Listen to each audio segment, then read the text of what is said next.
There's been a fear in the insurance industry that it would disappear because of new technology, because of political pressure or technological fear, as I mentioned.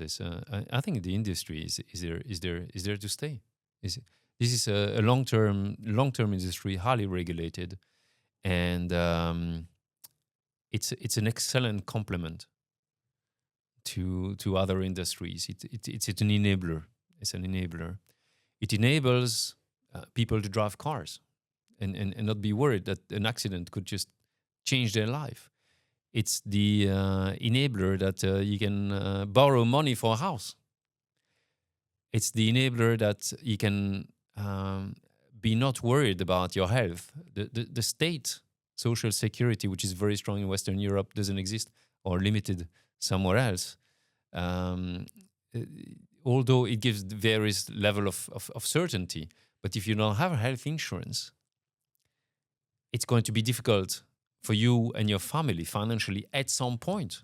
You can health insurance provides safety for a whole family in terms of being, broken leg for a kid or cancer or whatever happens. It gives a safety net. It gives a safety net for big ships, transport of uh, lots of goods around the world.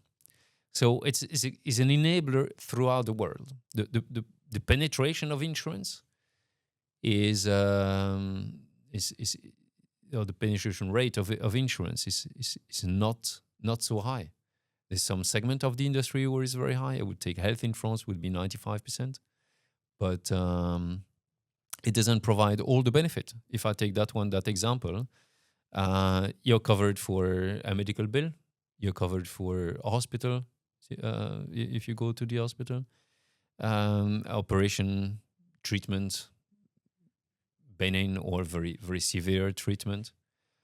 But except in a limited number of cases, if you're being diagnosed at stage 4 cancer with a very very limited life expectancy, the family is in trouble because although your treatment for the next 3-4 weeks will be, or 2 months hopefully, or maybe longer, is covered, the real impact, the financial impact on the family is almost not covered.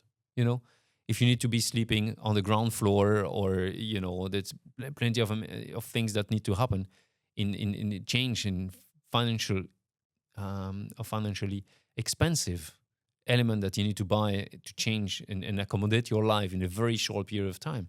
If you don't have the cash, sometimes it's very very difficult for the people to accommodate that, and the state will not help. Just a simple example in one of the most penetrated market in the world that highlights that insurance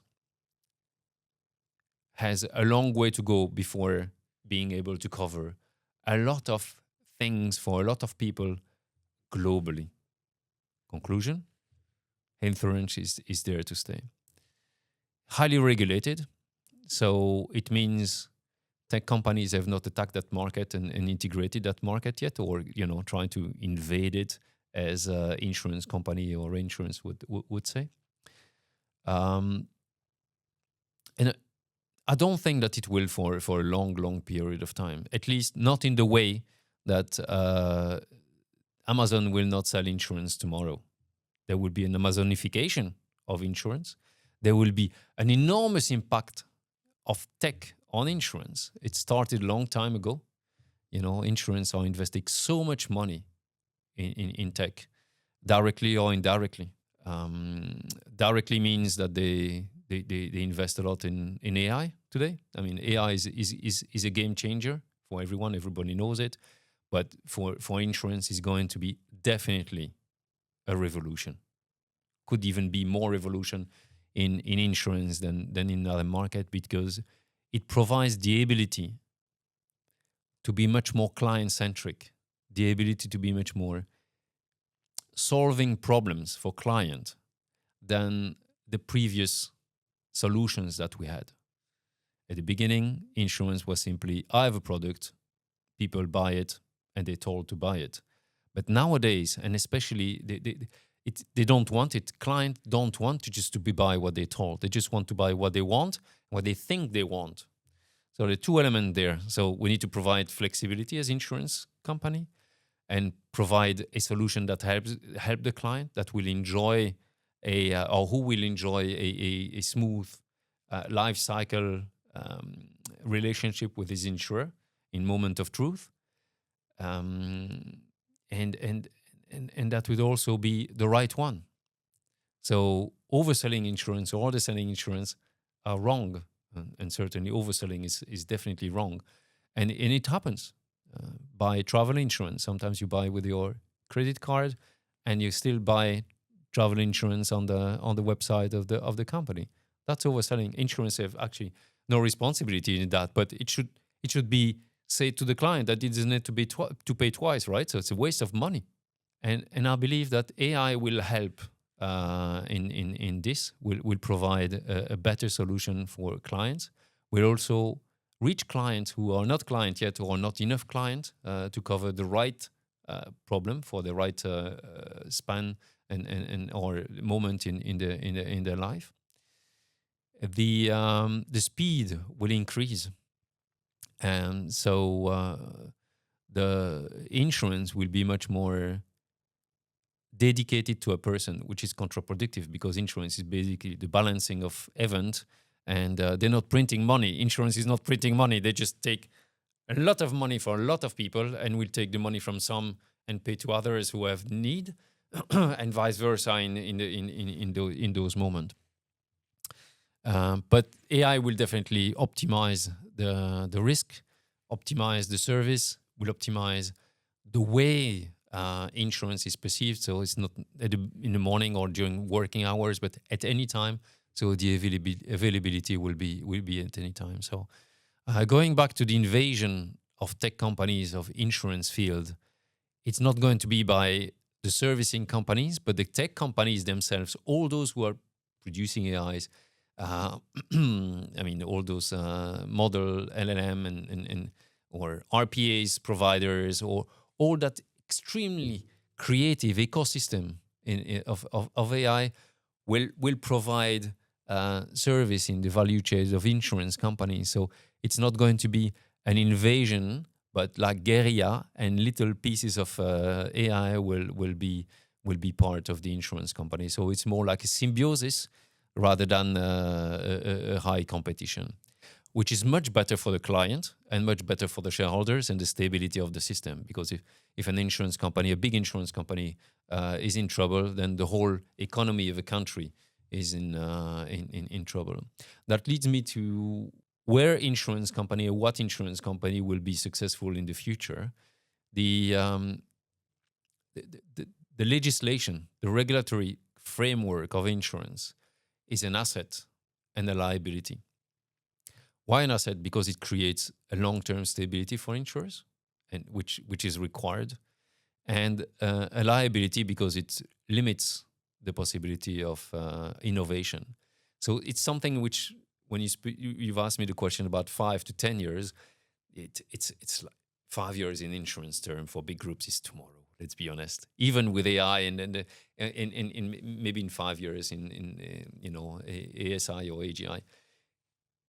What matters is in insurance is the trust, and states wherever in the world, whether the Western world countries or any country in the world, they all are protective.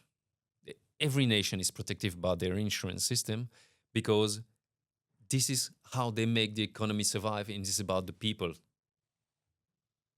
Insurance is about trust.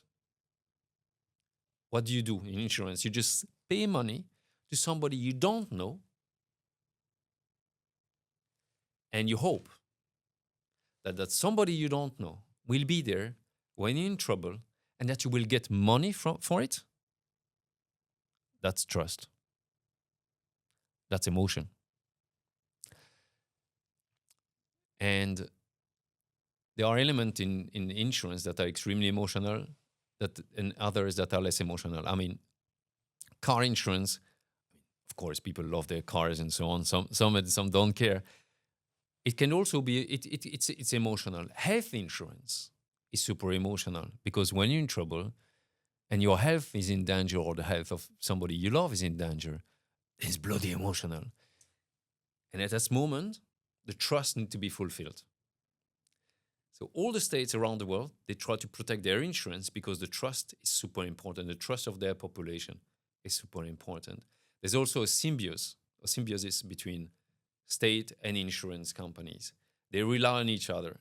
The insurance company rely on the state for the protection, the long-term stability. And the state rely on insurance companies for social stability. A state can only work when the population is pretty happy. If the population is not very happy, there are revolutions or unrest, and the state don't like that because it creates a problem in the system. So there's a reason why they would work together. Western world social security are failing, too expensive. I shouldn't say they're failing. They're not failing, but they're in trouble. And the insurance companies support social security. They support the pension plan. Pension is too expensive. Okay, let's find a plan. Let's find a way with insurance companies where they can be there for 30, 40, 50 years and they will receive a bit of money every month so that the person goes into pension and then money is being paid out from the insurance company. Trust, stability. And the state is, of course, a very strong vested interest that it remains. So what it means for the global insurance system is that there will be growth of insurance companies that we don't know of today. And they probably are already existing, but are growing. And in countries with extremely high population growth, those companies will naturally grow. They will organically grow. And there will be at some point new groups that will come up. Big financial group will buy insurance company, create stability, create symbiosis. We've seen in the US there's some pharmacy network and insurance companies are belonging to the same group, financing and producing. That creates synergies and added value for the client because, more money goes into development of some certain drugs. Those drugs are being sold by the same company. So the cycle is there. Of course, client can be afraid that it's not controlled, but it's a highly regulated environment. And on the other hand, it creates value for the client because there's a focus. The pharmaceutical company is being requested by the pharmacy network to develop a drug that fits the needs and there's enough money to develop it. So less fear of a risk for the pharmaceutical company. So that's the positive part. Of course, a lot of risk and so on, control need to be put in place. But conclusion, and that's one segment only of insurance. Conclusion, AI will dramatically change it, will allow for a much better access to data and risk management, which will allow for also a much better approach to a client, tailoring or some form of tailoring, better adapting the solutions for the client. So penetration of insurance will be better. Clients and people will be better off. And it's something which will grow across all the countries around the world.